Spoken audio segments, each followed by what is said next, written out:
Tractor driver comedy story. एक गांव में राजू नाम का एक ट्रैक्टर ड्राइवर रहता था। पूरे गांव में सिर्फ राजू के पास ही ट्रैक्टर था। इसलिए राजू सारे गांव वालों की बातें मानकर अपनी ताकत से भी बढ़कर काम करता था। राजू छोटी छोटी तारीफ पर भी खुश हो जाता था। गांव के किसान राजू के ट्रैक्टर पर ही डालकर अपनी फसलों को मार्केट तक ले जाया करते थे। एक दिन राजू ट्रैक्टर के पास बैठा होता है।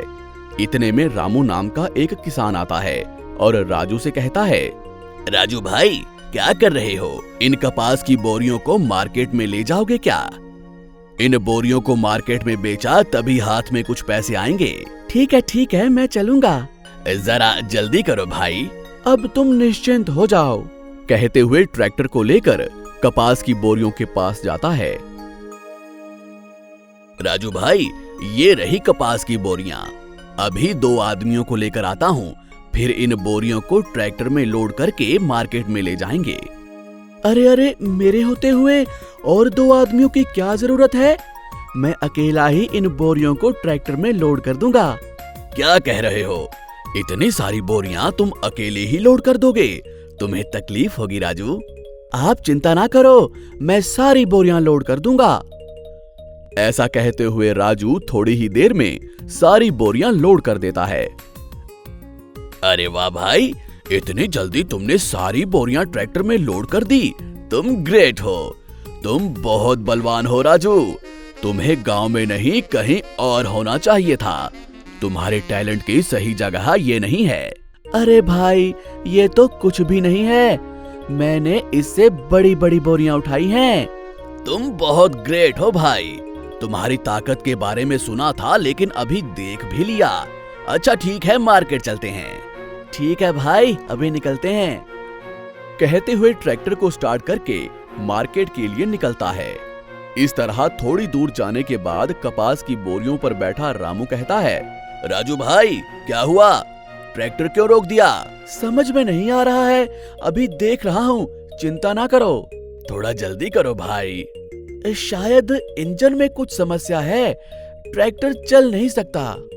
अरे अब क्या करें? यहाँ नजदीक में मैकेनिक भी तो नहीं है। छोटा सा रिपेयर है, मैकेनिक की जरूरत नहीं पड़ेगी। आप चिंता मत कीजिए, आपको कैसे भी मार्केट में पहुँचा दूंगा। आप वहीं बैठे रहिए। हाँ भाई, तुम पर पूरा भरोसा है। ट्रैक्टर बंद पड़ गया तो क्या हुआ? तुम तो खींच कर भी ले जा सकते हो। तुम बहुत बलशाली हो। इस तरह से रामू राजू की तारीफ करता रहता है। रामू की तारीफ सुनकर राजू ट्रैक्टर को रस्सी से बांधकर खींचने लगता है। हाँ, तुम्हारे जैसे बलवान को मैंने आज तक नहीं देखा।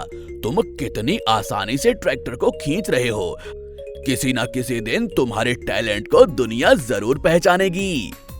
भाई तुम सच कह रहे हो, मेरे टैलेंट को दुनिया पहचानेगी। हाँ क्यों नहीं, तुम्हारे अच्छे दिन करीब हैं। तुम बहुत बड़े आदमी बनोगे। इस तरह से रामू की तारीफ सुनते हुए राजू बहुत खुश हो जाता है। बहुत मेहनत करते हुए राजू ट्रैक्टर को खींचकर ले जाता है। राजू को ट्रैक्टर खींचते हुए देखकर सभी लोग बड़े आश्चर्यचकित हो जाते हैं। उसी समय उमेश नाम का एक आदमी ये सब देखता है और राजू के पास आकर कहता है, वाह, तुम्हारे जैसे बलवान को मैंने आज तक नहीं देखा। तुम मेरे साथ चलो, मैं तुम्हारा जीवन बदल के रख दूंगा। तुम्हें बहुत सारी प्रतियोगिताओं में भाग लेना चाहिए। अगर तुम चाहते हो कि बड़े आदमी बनो तो मेरे साथ चलो। ज्यादा वक्त नहीं है मेरे पास, जल्दी सोचकर बताना। उमेश की बातें सुनकर राजू बहुत खुश हो जाता है। उसे लगता है कि दुनिया में उससे बलवान और कोई नहीं है। अच्छा ठीक है साहब, आप जैसा कहेंगे मैं वैसा ही करूंगा। आप जहाँ कहीं भी ले चलो, मैं वहाँ चला जाऊंगा। लेकिन एक कंडीशन है, तुम्हें सब कुछ करने के लिए थोड़ा पैसा तो खर्च करना ही पड़ेगा। प्रतियोगिता में भाग लेने के लिए पैसा लगाना पड़ता है ना। अरे मेरे पास तो इस ट्रैक्टर के अलावा और कुछ भी नहीं है, पैसा भी नहीं है। हाँ तो ये ट्रैक्टर बेच दो। जो भी पैसा आएगा उन पैसों को लेकर मेरे साथ चलो। लेकिन अभी अभी ये ट्रैक्टर कौन खरीदेगा भाई? तुम चिंता मत करो, तुम कहो तो इस ट्रैक्टर को मैं ही खरीद लेता हूँ। आप बहुत अच्छे हो भाई। आप मेरी कितनी सहायता कर रहे हो। ठीक है भाई, ये लो 1 लाख रुपए और ये ट्रैक्टर मुझे दे दो। हाँ हाँ ठीक है। इतने में उमेश 1 लाख रुपए देकर ट्रैक्टर को ले लेता है और कहता है, अरे राजू भाई, ये 1 लाख रुपए मुझे दे दो। अभी प्रतियोगिता के लिए दर्ज करा दूंगा और 2 दिन में फोन करूंगा, फिर तुम आ जाना।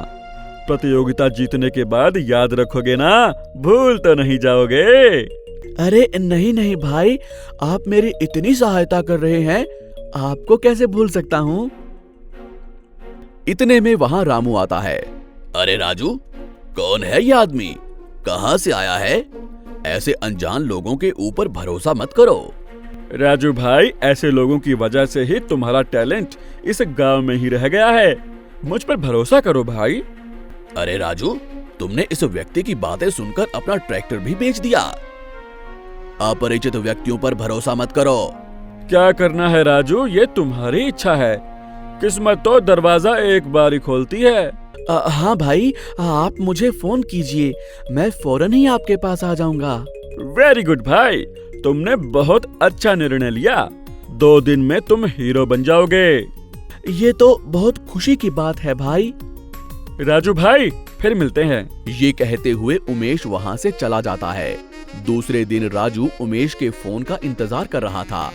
इतने में रामू वहाँ आता है। क्यों राजू भाई, उसने फोन किया क्या? अभी तक तो नहीं किया।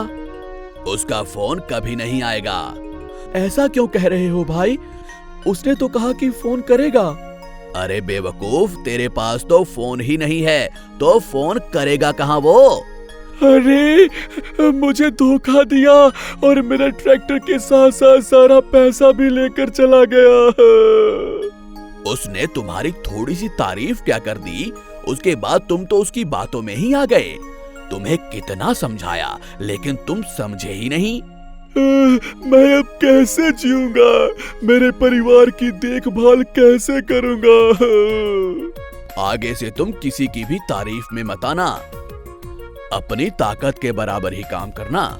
हाँ भाई, ठीक है। ये कहते हुए वो वहां से घर चला जाता है। इस तरह दूसरों की झूठी तारीफों में आएंगे तो अपना ही नुकसान होता है और अनजान लोगों की बातों में कभी भी नहीं आना चाहिए। आपको हमारी ये कहानी कैसी लगी, हमें कमेंट बॉक्स में जरूर बताएं। और यदि आप ऐसी ही और भी कहानियां सुनना चाहते हैं तो हमारे चैनल को सब्सक्राइब करना ना भूलें। शुक्रिया।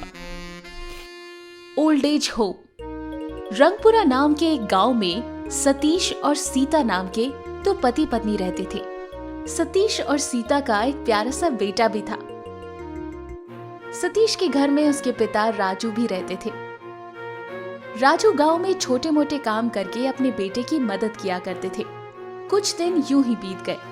एक दिन राजू बीमारी की वजह से खाट पर पड़ा था, इसलिए वो कुछ काम नहीं कर पा रहा था।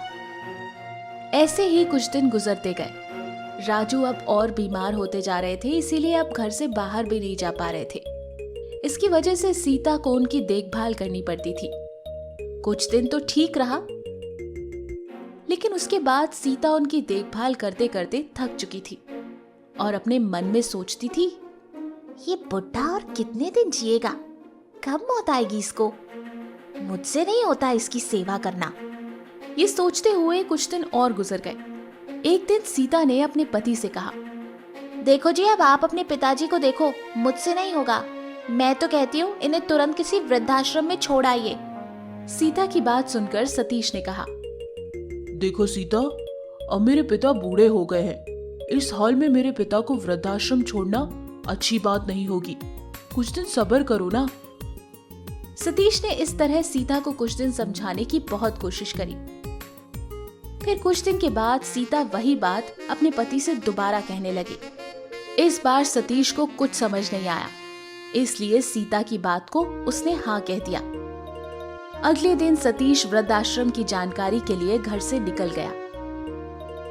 तभी सतीश का बेटा उससे पूछता है, पिताजी, मैं भी आपके साथ चलूं? मैं दादाजी के लिए वृद्धाश्रम की जानकारी लेने जा रहा हूँ। वह तुम्हारा क्या काम? पिताजी प्लीज मुझे भी अपने साथ ले लीजिए ना, प्लीज पिताजी प्लीज। बेटे के इतने जिद करने पर सीता ने बोला, अरे तुम अंदर चलो, तुम क्या करोगे साथ में जाकर? जिस पर उसके बेटे ने जवाब दिया, आप मेरे दादाजी को वृद्धाश्रम छोड़ने जा रहे हो, मुझे भी पता करना है उसकी जानकारी। मेरी शादी के बाद मेरी बीबी भी तो वही पूछेगी ना, उसके बाद मैं भी तो आप दोनों को वहीं छोड़ के आऊंगा, इसलिए मैं चाहता हूँ मैं अभी से ही जानकारी ले लूं। बेटे की ये बात सुनकर सतीश और सीता को अपनी गलती का एहसास हुआ। उसके बाद से उन्होंने अपने पिताजी का पूरे दिल से ख्याल रखा। तो इस कहानी से हमें क्या शिक्षा मिलती है? जिस तरह से आप अपने माता पिता का ख्याल रख रहे हैं, आपके बच्चे भी वही सीख रहे हैं।